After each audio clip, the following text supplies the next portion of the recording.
Finally, the Golden Truth debuts and loses. Welcome to the Daily Neitz, a daily look at classic films, modern cinema, and the world of professional wrestling. And I want to talk about what just happened on Monday Night Raw. First of all, general view, not a bad show. They've been definitely on the upswing since WrestleMania. Like they were climbing and then they're like plateauing now a little bit, but that's fine. That's fine. It's go home show to Extreme Rules, and I'm ready for the pay-per-view. I'm not as excited as I was for Payback, but I'm still excited, more than I was for Mania still.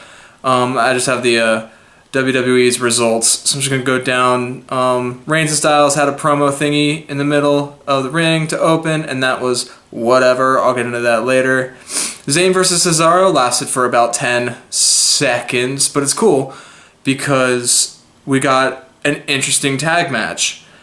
There was no surprise when Shane came down and was like, okay, Cesaro and Sammy, we're going to have a tag match with Kevin and The Miz. And you know what, that's kind of what they always do, but I'm okay with it. But then Steph came down and was like, no. Miz and Cesaro versus Owens and Zayn. And that was really, really interesting. And it was an interesting dynamic. And forcing Owens to stay, or else he'd lose his title shot on Sunday was a good touch. And it's a nice touch having good guy authority again. Like just giving the heels their comeuppance before they can even deserve it, before they even do the thing that they do. They're being forced to not do it. And I love that. And it's such a nice change of pace. And seeing these hated rivals in the same corner of the ring was great. And good match. I mean, you got like three amazing wrestlers in The Miz in the ring. It's going to be a pretty good match. Not bad. Segundo and Mediatico debut, the Shining Stars of Puerto Rico. When you have to bring people in who don't even get entrances on NXT to debut, to lose to your tag team on their debut. You have to bring in the jobbers in the developmental league to go to put these like 8-year or whatever veterans over. You have a problem. You're not setting these guys up for success. I don't know what their gimmick is. They want people to come to Puerto Rico, but they're not in Puerto Rico. They're in the United States. Do they work for the tourism board? Do they own a hotel? Are they just really, really proud of being Puerto Rican? Because that kind of feels like Savio Vega in the mid-90s. Or that really, really hairy guy that showed up in 97 who was like also Puerto Rican. It just feels like a step backwards. I mean, well, a step sideways from the Matador gimmick. They're not going to last very long. I think their days are numbered in the WWE. I don't think this gimmick is going to work. We had Jericho and Ambrose, their little segment. This is the best I've seen Ambrose in a long time. When he was announcing the stipulation for their match on Sunday, the Asylum match, and the cage, black cage, lowers from the ceiling with all kinds of goodies hanging above it. And the lights flickering and the Psycho Sid music and Owens just doing that creepy, like, psycho Norman Bates face. That was great. That was awesome. We want more promos like that and less talking about Mitch and a jacket, please. Because that was really good. And I am really looking forward to that match now. Because it's not your normal cage match. It's closer to Hell in a Cell rules. But a smaller cage. That could get really, really, really interesting. Assuming they pull it off. The one thing that worries me is that barbed wire wrapped 2x4 that was hanging above the ring.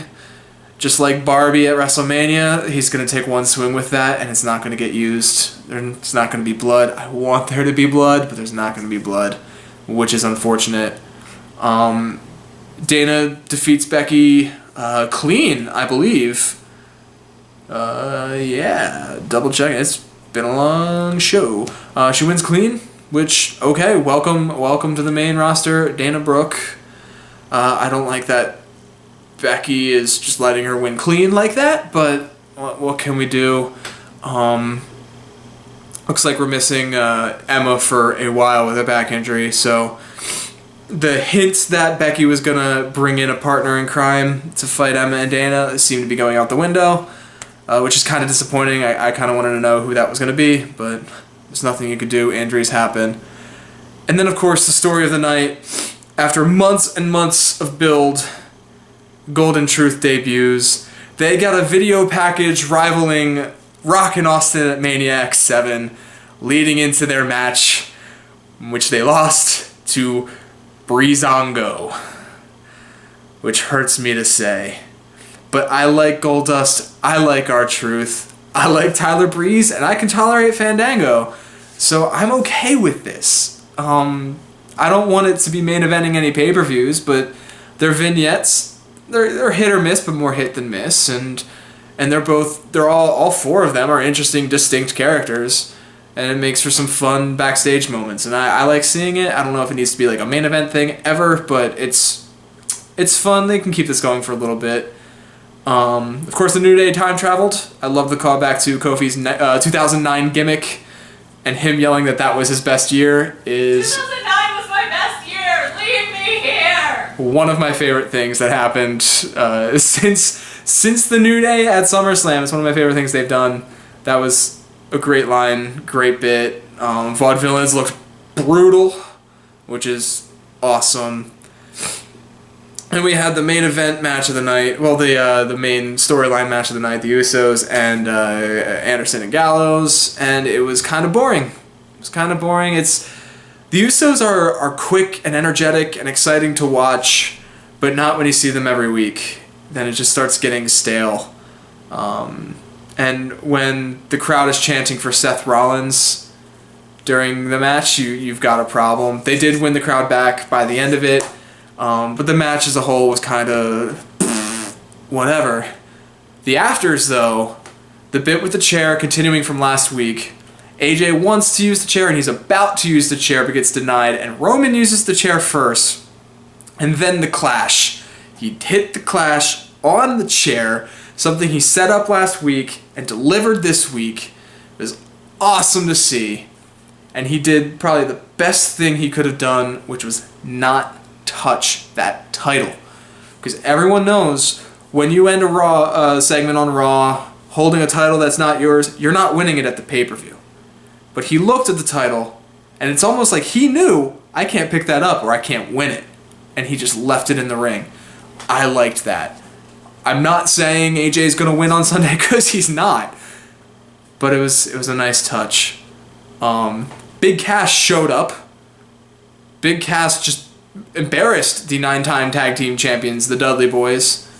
I know that the Dudleys came back when they did, right after SummerSlam, to enhance and lift up some of the young tag teams in the division, which they've done well so far, and they're continuing to do. I don't know if the match should have been 2 minutes long or however long it was. I don't think Cass is that strong, but it was still really impressive, a really impressive win, and got out of the ring, grabbed the mic, and finished his thought from before the match, which was a great touch to end that. Really enjoyed that. We had Kalisto and Del Rio for the 80th time. I don't have a lot to say about that, except for Del Rio looks like he wants to break Kalisto's neck. Some of the way he throws him around worries me at times, head slamming into barricades and stuff. And then Rusev came in, and tonight is the monster Rusev we haven't seen since he was undefeated, since before Mania 31. The accolade he put on Kalisto was the most brutal accolade I think I've seen. He bent him in half and then rolled backwards out of it, bending him a little bit more before releasing the hold. It took that move from, oh, he's doing a camel clutch, yeah, whatever, to that, like, a devastating, like, finishing submission that in my mind it wasn't that before, but now it is. And some props go to Kalisto for selling that as well. It's just awesome finish, or an awesome afters. And then our main event segment of the night, Charlotte and Natalia's contract signing. One more stipulation added: if Rick even goes down to the ring, Charlotte loses her title. Cody pointed out the problem that, like, while the women are closing out the show, the whole segment was about Rick. And normally that would bother me too, but I'll give it a pass tonight. They're in North Carolina. It's like Rick's home state, and like he got his start in that building. But I really want to give props to Charlotte's promo during that, where in her promo she said, "These are my people, and they will cheer me even though I punch their friends in the face." And by the end of that promo, they were booing her. They were booing a Flair in Flair country. That's not easy to do, to get your hometown people against you when minutes before they were all about you. That takes some talent. That takes some talent that Charlotte has and hasn't gotten the chance to show off with old creepy old man Flair over her shoulder.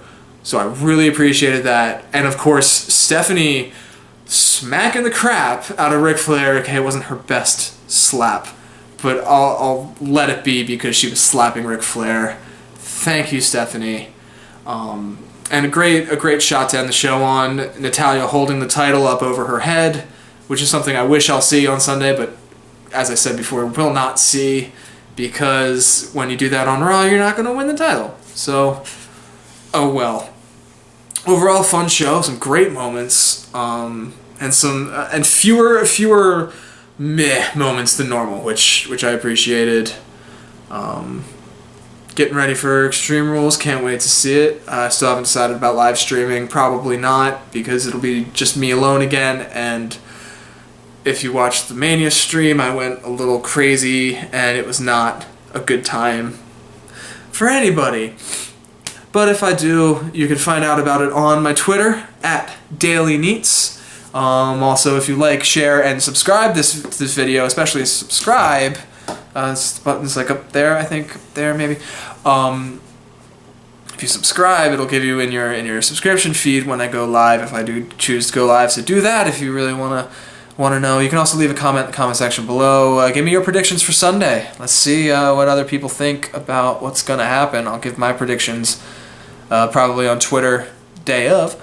But until tomorrow, what am I watching tomorrow? I'm watching The Passion of Joan of Arc tomorrow, an old silent film. But until then, bye.